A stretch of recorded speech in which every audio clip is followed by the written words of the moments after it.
ходе обыска на заводе компании «Аю» обнаружено 260 тонн спирта, находящегося в незаконном обороте. Весной текущего года сотрудники ГУР МВД Кыргызской Республики получили оперативную информацию, что неизвестные лица на одном из производственных заводов на территории города Токмок организовали незаконное производство спирта и спиртосодержащихся напитков.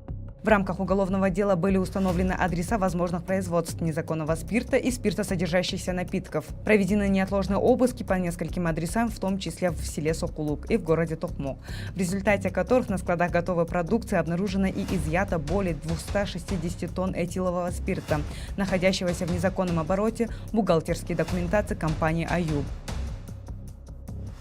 На основании собранных материалов Следственной службы МВД Кыргызской Республики возбуждено уголовное дело по статье 240 «Незаконное производство спирта и спиртосодержащихся напитков» Уголовного кодекса Кыргызской Республики.